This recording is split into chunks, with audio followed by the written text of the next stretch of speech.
तीन टाइप के तो क्वेश्चन पढ़ लिए भाई, है ना। सबसे पहले हमने पढ़ा टाइप 1। ये टाइप 1 वाला क्वेश्चन था जिसके अंदर उच्च परिमेय फलन होता था और हर के अंदर जो रैखिक फलन होते थे वो रिपीट नहीं हो रहे होते थे। ठीक है, ये भी टाइप 1 वाला क्वेश्चन था क्योंकि ये भी उच्च परिमेय फलन है और हर के अंदर रैखिक फलन रिपीट नहीं हो रहे। तो टाइप 1 वाले क्वेश्चन को कैसे सॉल्व करना है वो हमने सीख लिया कि भाई उसको हम ऐसे ऐसे तोड़ेंगे, उसके बाद इंटीग्रेशन कर लेंगे ए बी सी की वैल्यू ज्ञात करके। फिर हमने टाइप 2 वाले क्वेश्चन को पढ़ा भैया, है ना। टाइप 2 वाले क्वेश्चन में क्या होता था, टाइप 2 वाले क्वेश्चंस में उच्च परिमेय फलन होता था लेकिन हर के अंदर जो रैखिक फलन होते थे वो रिपीट हो रहे होते थे, जैसे आप यहाँ पे देख सकते हैं, यहाँ पे देख सकते हैं। तो इस टाइप के जो फ्रैक्शंस होती हैं उनको हम कैसे तोड़ते हैं, उनको हम कुछ इस तरीके से तोड़ते हैं जैसे आपको यहाँ पे दिख रहा है। ठीक है, फिर हमने इसके बारे में पढ़ा, इससे रिलेटेड क्वेश्चन करे। फिर हमने टाइप 3 के बारे में पढ़ा, टाइप 3 वाले क्वेश्चंस के बारे में पढ़ा भैया। इसमें क्या होता था, इसमें भी हमारा उच्च परिमेय फलन ही होता था लेकिन हर के अंदर एक ऐसा क्वाड्रेटिक एक्सप्रेशन होता था जिसको आप और ज्यादा नहीं तोड़ सकते थे, जैसे कि आपको यहाँ पे दिख रहा है। इसको आप और ज्यादा नहीं तोड़ सकते, यहाँ पे लिखा भी है, ठीक है ना। इसको आप और ज्यादा नहीं तोड़ सकते। तो इस टाइप की फ्रैक्शन को हम कैसे तोड़ के लिखते हैं, इस तरीके से लिखते हैं। फिर हम इसका इंटीग्रेशन याद करते हैं एबीसी की वैल्यू याद करके। ठीक है, तो तीन टाइप के तो क्वेश्चन कर लिए। अब हमारा लास्ट टाइप बच गया, है ना, जो कि हमारा टाइप 4। टाइप 4, टाइप 4 में क्या होगा, टाइप 4 में आपको विषम परिमेय फलन देखने को मिलेंगे। अभी तक तो क्या हो रहा था कि उच्च परिमेय फलन देखने को मिल रहे थे, अब आपको क्या देखने को मिलेगा, विषम परिमेय फलन। विषम परिमेय फलन समझते हो, जहां पे अंश की घात बड़ी हो या बराबर हो हर की घात के, ठीक है ना, हर की घात के, उसको हम क्या बोलते हैं, विषम परिमेय फलन। उच्च परिमेय फलन क्या होता था कि जहां पे अंश की घात हर की घात से छोटी हो। आप देख सकते हैं यहाँ पे अंश की घात हर की घात से छोटी थी, यहाँ पे भी अंश की घात हर की घात से छोटी थी, यहाँ पर भी सेम चीज थी, यहाँ पर भी सेम चीज थी, यहाँ पर भी सेम चीज थी। लेकिन अब क्या होगा, विषम परिमेय फलन में अंश की घात हर की घात से या तो बड़ी होगी या बराबर होगी। ठीक है, तो उस टाइप के क्वेश्चंस को कैसे सॉल्व करते हैं, उस टाइप के क्वेश्चंस का कैसे इंटीग्रेशन करते हैं वो हमें सीखना है। समझ में आ गई। ठीक है, तो डायरेक्टली मैं क्वेश्चंस करवा रहा हूँ, वहां से आपको चीजें समझ में आएंगी। तो क्वेश्चन करते हैं, चलिए। जैसे आप ये वाला क्वेश्चन देखो, यहाँ से आपको सारी चीज समझ में आ जाएंगी। अगर आप इस क्वेश्चन को ध्यान से देखें तो जो अंश की घात है वो हर की घात से बड़ी है, इसका मतलब ये विषम परिमेय फलन है। अब विषम परिमेय फलन वाले क्वेश्चन का इंटीग्रेशन कैसे ज्ञात करते हैं वो समझ लो। अरे बहुत आसान चीज है, आपको कुछ नहीं करना, आपको बस डिवाइड करना है ना। कोई रूल याद रखने की जरूरत नहीं है ना, आपको ऐसे याद रखने की जरूरत है कि भैया इसको हम तोड़ेंगे कैसे, ऐसा कुछ याद रखने की जरूरत नहीं है। बस आपको इसको डिवाइड कर लेना है। विषम परिमेय फलन वाला कोई क्वेश्चन दिख जाए तो आपको सिर्फ और सिर्फ उसको डिवाइड कर लेना है। तो उसको डिवाइड कर लेते हैं। डिवाइड कैसे करेंगे, जैसे क्लास 10th में करते थे, ऊपर वाली चीज़ को अंदर ढालेंगे, नीचे वाली चीज़ को बाहर रखेंगे। अब अपने आप से सवाल पूछेंगे कि एक्स स्क्वायर की किससे गुणा करूं कि एक्स क्यूब बन जाए, तो आप कहेंगे सर एक्स से गुणा करनी पड़ेगी, है ना। अब एक्स की आप इसके साथ गुणा करेंगे तो क्या आ जाएगा, एक्स क्यूब। एक्स की अगर आप इसके साथ गुणा करेंगे तो क्या आएगा, माइनस एक्स। कुछ इस तरीके से हो गया, निशान चेंज कर लो, ये कट गया। एक्स प्लस एक्स क्या होता है, 2x, और प्लस 1 तो बचा हुआ ही है। ठीक है, अब इसको आप और ज़्यादा सोल्व नहीं कर सकते क्योंकि आप खुद ही बताइए ना कि एक्स स्क्वायर की किससे गुणा करूँ कि 2x आ जाए, नहीं हो पाएगा, है ना। अब आप कह देंगे सर 1/x से कर लो, ऐसे नहीं होता, एक प्रॉपर अंक से गुणा की जाती है, बटे वाली संख्या से गुणा नहीं की जाती। ठीक है ना, तो इसका आप आगे सोल्व नहीं कर सकते, है ना। तो हमने क्लास 10th में सीखा था कि इतना सोल्व करने के बाद हम ये कह सकते हैं कि ये जो अंदर जो चीज़ लिखी है, यानी कि x cube plus x plus 1, इसको मैं बराबर लिख सकता हूँ किसके, इसकी गुणा इसके, एक्स स्क्वायर माइनस 1 गुणा एक्स प्लस में रिमाइंडर। ये चीज़ हमने सीखी थी ना, तो उसी का हमने इस्तेमाल कर लिया। ठीक है, अब मुझे इंटीग्रेशन किसका ज्ञात करना है, मुझे इंटीग्रेशन ज्ञात करना है एक्स क्यूब जमा एक्स प्लस 1 अपॉन में एक्स स्क्वायर माइनस 1 का। ठीक है, अब एक्स क्यूब जमा एक्स जमा 1 तो यहाँ पे आ गया। अब मुझे इसके बटे में क्या चाहिए, इसके बटे में चाहिए मुझे एक्स स्क्वायर माइनस 1। तो एक काम करो, दोनों तरफ एक्स स्क्वायर माइनस 1 से भाग कर दो, दोनों तरफ एक्स स्क्वायर माइनस 1 से भाग कर दो। तो अगर तुम दोनों तरफ एक्स स्क्वायर माइनस 1 से भाग करोगे तो ये आपको कुछ ऐसा दिखाई देगा। समझ में आ गई। मुझे इसका इंटीग्रेशन याद करना है ना, तो इंटीग्रेशन का सिंबल लगा दो। अब इंटीग्रेशन का सिंबल यहाँ भी लगेगा, है ना, जो कि स्प्लिट हो जाएगा, अलग अलग हो जाएगा ऐसे। तो इंटीग्रेशन का सिंबल लगा दिया और इसको अलग अलग कर दिया। यहाँ तो समझ में आ गई। अब आप आगे देखो भैया, तो अगर मैं आपसे पूछूं कि एक्स का इंटीग्रेशन बताओ, तो आप तुरंत बता देंगे, आप कहेंगे सर इसका इंटीग्रेशन होता है x²/2। ठीक है, अगर मैं आपसे पूछूँ कि यार इसका इंटीग्रेशन बताओ, तो आप कहेंगे सर इसको लिखना पड़ेगा, इसको मुझे कुछ इस तरीके से लिखना पड़ेगा। ठीक है, इसको आप दूसरे तरीके से भी कर सकते हो, इसको आप ऐसे ही कर सकते हो कि भाई x² - 1 को स्क्वायर डिवाइड में कर दिया, x² - 1 को स्क्वायर डिवाइड में कर दिया, फिर इंटीग्रेशन कर लिया, वैसे भी कर सकते हो। ठीक है, वो जो आंसर आएगा वो भी बिल्कुल ठीक माना जाएगा, उसकी शक्ल थोड़ी सी अलग दिखेगी आपको आंसर की, लेकिन वो आंसर बिल्कुल ठीक माना जाएगा, कोई दिक्कत नहीं मानी जाएगी। लेकिन मैं इस तरीके से करवा रहा हूँ भाई। ठीक है, तो मैंने क्या किया, x² - 1 को ऐसे ऐसे लिख दिया, समझ में आ गई। अच्छा जी, अब मैं अगर आपसे पूछूँ कि ये किस टाइप का क्वेश्चन है, तो आप कहेंगे सर ये तो हमारा टाइप 1 वाला क्वेश्चन आ गया। ये अगर हम देखें तो किस टाइप का क्वेश्चन है, टाइप 1 वाले तो क्वेश्चन है। तो इसको एक काम करो, इसको तुम कुछ मान लो, लेट्स से कि इसको तुमने आई मान लिया, इसको तुमने क्या मान लिया, आई। अब तुम इसको सोल्व कर लेना। ठीक है, तो यहाँ पे सोल्व कर लेते हैं। तो मुझे इसका इंटीग्रेशन ज्ञात करना है ना। तो मुझे बताओ कि अगर मुझे इसका इंटीग्रेशन ज्ञात करना है ना, इसका इंटीग्रेशन ज्ञात करना है, तो इस फ्रैक्शन को मैं कैसे लिख सकता हूँ, किस तरीके से तोड़ सकता हूँ। तो आप कहेंगे सर ये टाइप 1 वाला क्वेश्चन है, टाइप 1 वाले फ्रैक्शन को हम कैसे तोड़ते थे, इस तरीके से तोड़ते थे, a/, में ये वाली चीज़ प्लस में b/, में ये वाली चीज़, ऐसे तोड़ते थे। ठीक है, अब हमें a और b की वैल्यू याद करनी है, फिर उसको यहाँ पे पुट करके इसका इंटीग्रेशन पता चल जाएगा। तो वही सेम काम हम यहाँ पे करने जा रहे हैं। वीडियो देखते तो जा रहे हैं, साथ साथ नोट भी करते जाइएगा। ठीक है ना, तो इसका एलसीएम ले लो, इसका एलसीएम आ जाएगा कुछ इस तरीके से, काटा पिटाई करने के बाद कुछ ऐसा हो जाएगा, है ना।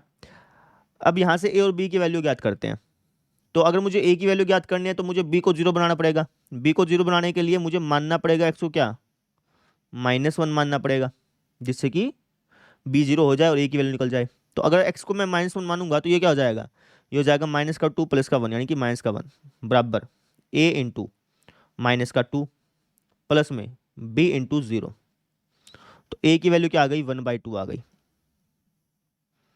ठीक है, अब b की वैल्यू निकालने के लिए मुझे इस a को 0 बनाना पड़ेगा। तो a को 0 बनाने के लिए मुझे x को मानना पड़ेगा 1।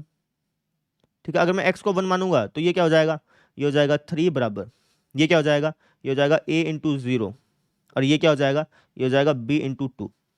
तो यहाँ से b की वैल्यू क्या आ गई, 3/2। समझ में आ गई, a की वैल्यू आ गई, b की वैल्यू आ गई, इसको आप यहाँ पे रख दो। ठीक है, और इंटीग्रेशन याद कर लो इसका।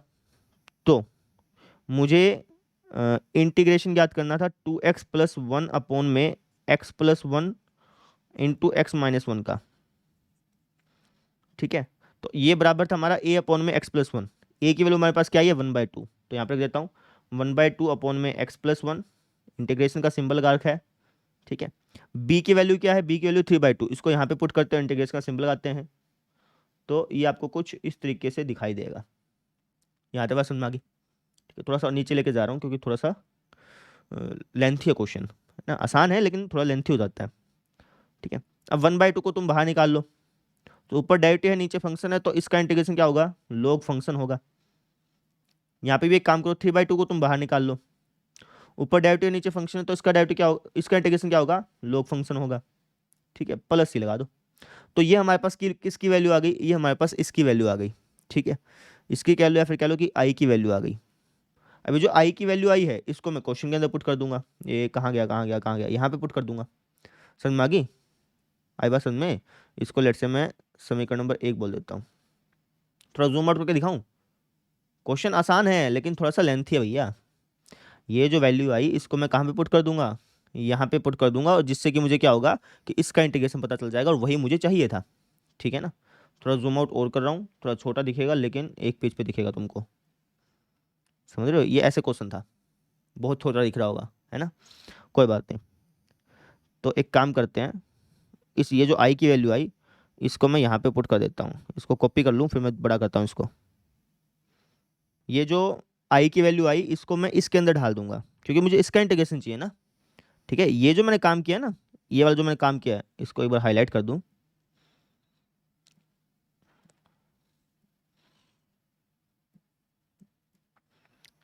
ये जो मैंने काम किया है,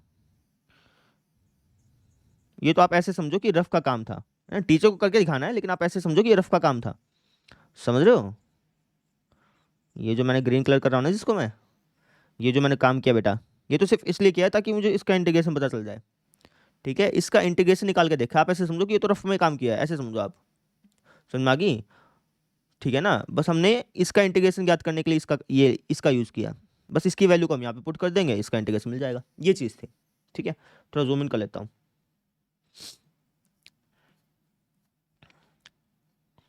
तो आई की वैल्यू को यहाँ पे पुट कर देते हैं, तो ये हो जाएगा x² प्लस में आई की वैल्यू क्या है हमारे पास, ये लिख दो 1/2 log मापांक x+1 प्लस में 3/2 log मापांक x-1 प्लस c। ये हमारे पास फाइनली आंसर आ गया। समझे? इस तरीके से हमें इसको सॉल्व करना था। क्वेश्चन आसान था, रिकैप करता हूँ बेटा एक बार। देखो, हमें इसका इंटीग्रेशन ज्ञात करना था, क्वेश्चन देखते ही पता चला कि ये तो टाइप 4 वाला क्वेश्चन है, क्योंकि विषम परिमेय फलन है। तो विषम परिमेय फलन अगर कहीं भी दिख जाए तो आपको डायरेक्टली डिवाइड करना है, तो डायरेक्टली हमने डिवाइड किया, कुछ इस तरीके से बन गया। फिर इसका इंटीग्रेशन तो तुरंत पता चल गया। अब इसका इंटीग्रेशन ज्ञात करने के लिए हमें वापस से टाइप 1 वाला तरीका लगाना पड़ेगा, तो इसमें थोड़ा सा टाइम लगा। इसका इंटीग्रेशन ज्ञात किया, इसका इंटीग्रेशन ज्ञात किया और वैल्यू को पुट कर दिया, बस ये हमारे पास आंसर आ गया। इस तरीके से हमने सोल्व किया बेटा। आई होप सबको समझ में आ गया होगा। अब हम देखते हैं अगला क्वेश्चन। अब ये वाला क्वेश्चन देखो भाई, ये भी बिल्कुल सेम टू सेम पिछले क्वेश्चन जैसा है। वीडियो पॉज करके आपको खुद ब खुद ट्राई करना चाहिए, तभी आप ज़्यादा सीख पाओगे। तो आप यहाँ पे ध्यान से देखोगे तो ऊपर की घात और नीचे की घात सेम है, यानी कि विषम परिमेय फलन हुआ है ना। उच्च परिमेय फलन ये होता है कि जहाँ पे ऊपर की घात नीचे की घात से कम हो। अगर कम नहीं है इसका मतलब कि या तो बराबर है या ज़्यादा है, तो इसका मतलब वो विषम परिमेय फलन होता है। अब जैसे ये अगर आप देखें तो ये विषम परिमेय फलन है, तो विषम परिमेय फलन में हम करते क्या है, डायरेक्टली डिवाइड करते हैं। तो सेम चीज़ हम यहाँ पे करेंगे, हम डायरेक्टली इसको डिवाइड करेंगे। तो x² + 1 अंदर लिखा, बाहर लिखा x² - 5x + 6। अब x² की किसके साथ गुणा करूँ कि x² आ जाए, तो आपको आंसर 1 के साथ गुणा करिए। अब 1 की इसके साथ गुणा होगी तो x² आएगा, 1 की अगर इसके साथ गुणा होगी तो माइनस का 5x आएगा। लेकिन यहाँ पे कोई x वाली टर्म है नहीं, तो हमें यहाँ पे x वाली टर्म लगानी पड़ेगी। तो उसके लिए मैं क्या करता हूँ, +1 को साइड में लिखता हूँ और यहाँ पे लिख देता हूँ 0x, ताकि मैं इसके बटे में माइनस का 5x लिख सकूँ, इसके नीचे माइनस का 5x लिख सकूँ, इसलिए मैंने ऐसा किया। तो ये कुछ इस तरीके से हो जाएगा। 1 की इसके साथ गुणा की तो ये आया, 1 की इसके साथ गुणा की तो ये आया, 1 की 6 के साथ गुणा करें तो 6 आएगा, माइनस प्लस माइनस, ये गया कट, ये हो गया 5x -5। ठीक है, अब इसको और ज़्यादा सोल्व नहीं कर सकते हो तुम, क्योंकि इसकी पावर से कम होगी, ऑब्वियस सी बात है। जब इसकी पावर ज़्यादा होगी ना तब आप सोल्व कर सकते हो, अगर इसकी पावर कम होगी तो फिर आप आगे सोल्व नहीं कर सकते। आप खुद से सवाल भी पूछ सकते हो कि भाई x किससे गुणा करूँ कि 5x आ जाए, आपको कोई ऐसा अंक नहीं मिलेगा प्रॉपरली। ठीक है, तो बस इतना ही सोल्व कर सकते हैं। तो इसका मतलब ये हो गया कि मैं x² - 5x + 6 को बराबर लिख सकता हूँ किसके, इसको सॉरी। तो इसका मतलब ये हो गया कि ये जो अंदर चीज़ लिखी है, यानी कि x² + 1, इसको मैं बदल सकता हूँ किसके, इसकी गुणा इसके जमा इसके, लिख देते हैं x² - 5x + 6 गुणा 1, ठीक है, और प्लस में 5x - 5 ऐसे। ठीक है, अच्छा जी, अब मुझे इंटीग्रेशन किसका ज्ञात करना है, मुझे इंटीग्रेशन ज्ञात करना है x² + 1 अपॉन में x² - 5x + 6 का। तो मुझे दोनों तरफ x² - 5x + 6 से डिवाइड करना पड़ेगा, करते हैं। तो ये हो जाएगा x² + 1 अपॉन में x² - 5x + 6 बराबर 1 प्लस में 5x - 5 अपॉन में x² - 5x + 6, ऐसा हो गया। समझ में आ गई? ठीक है, ठीक है जी। तो अगर मुझे इसका इंटीग्रेशन ज्ञात करना है तो मुझे इसका इंटीग्रेशन ज्ञात करना पड़ेगा और इसका इंटीग्रेशन ज्ञात करना पड़ेगा, दोनों तरफ इंटीग्रेशन का सिंबल लगा दिया। अब इसका इंटीग्रेशन तो तुरंत ज्ञात कर लेंगे, इसका इंटीग्रेशन क्या होता है, x होता है।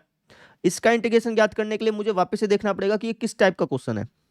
तो अगर आप ध्यान से देखें तो ऊपर की घात नीचे की घात से क्या है, कम है, तो उच्च परिमेय फलन हो गया। और नीचे को अगर मैं फैक्टर में बदलूंगा तो x - 3 x - 2 बन के आएगा, यानी कि नीचे जो रैखिक फलन है वो रिपीट भी नहीं हो रहे, तो ये टाइप 1 वाला क्वेश्चन बन गया। ठीक है, तो ये हमारा क्या बन गया, टाइप 1 वाला क्वेश्चन। इसको टाइप 1 वाले तरीके से सोल्व करके दिखाना पड़ेगा। कोई बात नहीं, दिखा देते हैं। तो एक काम करता हूँ, इसको मैं कुछ ऐसे लिख देता हूँ, ये ऐसे ऐसा ही बना है ना, अगर आप इसको सोल्व करेंगे तो तभी तो आएगा।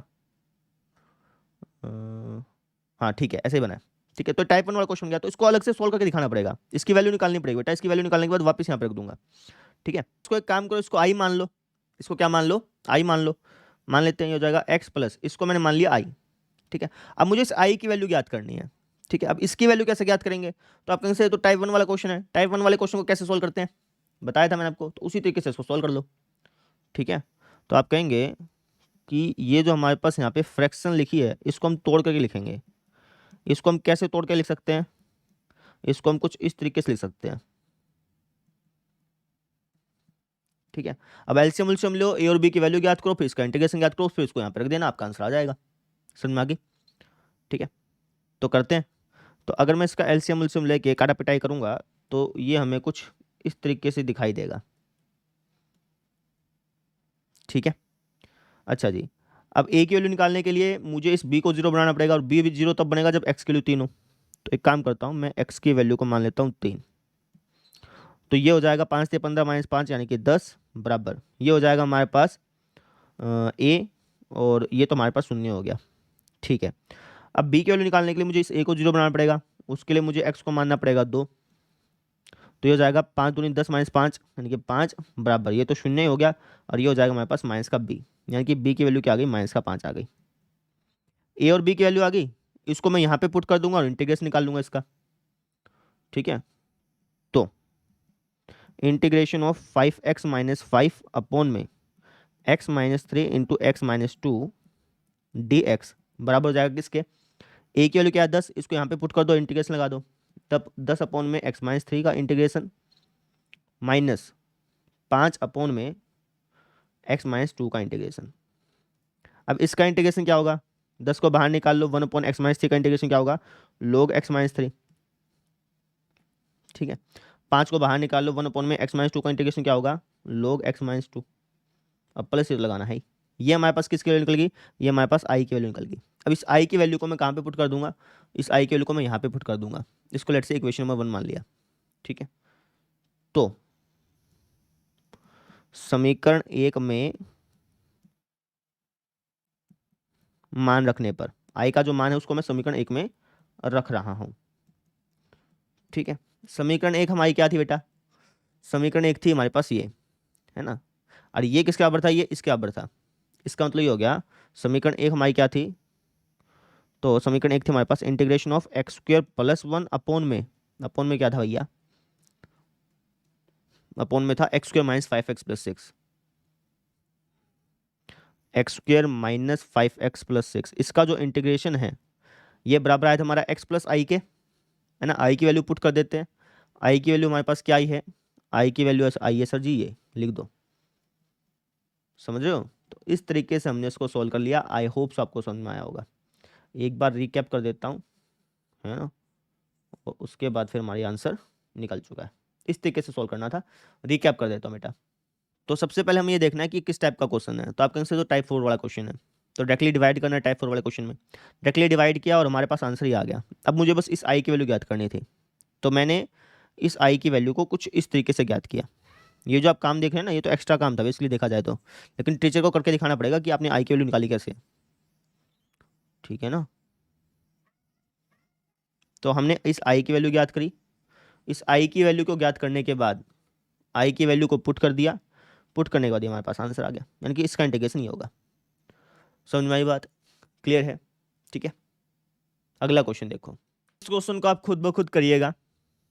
आप यहाँ पे देख सकते हैं कि ये विषम परिमेय फलन है, क्योंकि ऊपर वाले की घात भी 2 है और नीचे वाले को अगर मैं सोल्व करूंगा तो इसकी घात भी 2 आएगी। तो डायरेक्टली आप डिवाइड करिएगा, ठीक है, और डिवाइड करके इसको सोल्व करिएगा। ठीक है, सोल्व करने पे आपका जो फाइनल आंसर आएगा वो मैं लिख देता हूँ, और इसको आप खुद ब खुद करिएगा भैया, ये आपका पास फाइनल आंसर निकलेगा। ठीक है, 1/2x 1/2x प्लस में log mod x minus 3/4 log mod a1 minus 2x plus c, ये आपके पास फाइनल आंसर निकल जाएगा। तो इसको आप खुद करिए। तो इस तरीके से हमारी ये एक्सरसाइज कंप्लीट हो गई। इस एक्सरसाइज को हमने टाइप बाय टाइप किया, ठीक है ना, टाइप 1 पढ़ा, फिर टाइप 2, फिर टाइप 3, फिर टाइप 4। टोटल 4 टाइप के क्वेश्चन यहाँ पे इस एक्सरसाइज में पूछे जाते हैं। तो चारों टाइप के क्वेश्चन मैं आपको करवा दिए, चारों टाइप के फॉर्मूले आपको मैंने समझा दिए। ठीक है, क्वेश्चंस देखिएगा, पहले क्वेश्चन देखते आप ये देखिए, अपने आप से पूछिएगा कि किस टाइप का क्वेश्चन है, टाइप 1 है, टाइप 2 है, टाइप 3 है, टाइप 4, किस टाइप का क्वेश्चन है। ठीक है, कोई भी भाग वाला क्वेश्चन आ जाए ना तो सबसे पहले कोशिश करो कि भाग हटाने की कोशिश करो। अगर भाग हट जाए तो ठीक है, अगर भाग ना हटे तो फिर आप ये देखो, फिर वो ऑब्वियस सी बात है कि पार्शियल फ्रैक्शन से ही सोल्व होगा। फिर आप ये देखो कि किस टाइप का क्वेश्चन है, टाइप 1 का है, टाइप 2 का है, टाइप 3 का है, टाइप 4 का है, तो उसको उसके अकॉर्डिंग सोल्व करो। ये चीज होती है। अब इसकी जो एक्सरसाइज है ना, एक्सरसाइज 7.5, इसके सारे क्वेश्चन करवा दिए हैं। इक्का दुक्का क्वेश्चन हो सकता है कि छूट गया हो, ठीक है, लेकिन वो आप आराम से निकालेंगे अगर आप कोशिश करेंगे तो थोड़ी बहुत। ठीक है, तो इसी एक्सरसाइज को आप खुद ब खुद सॉल्व कर लीजिएगा। तो इस तरीके से ये एक्सरसाइज कंप्लीट होती है। अब हम देखेंगे एक्सरसाइज 7.8। एक्सरसाइज 7.1 से लेकर के 7.7 तक हमने इनडेफिनाइट इंटीग्रल पढ़ा है, ठीक है। फिर 7.8 से लेकर के जो आगे की एक्सरसाइज है 7.11 तक, वहां पे हम डेफिनाइट इंटीग्रल पढ़ेंगे। वो बहुत ही छोटा वाला पार्ट है, वो तुरंत खत्म होगा, ठीक है। तो अगले लेक्चर में मिलते हैं फिर। आज के लिए इतना ही, थैंक यू।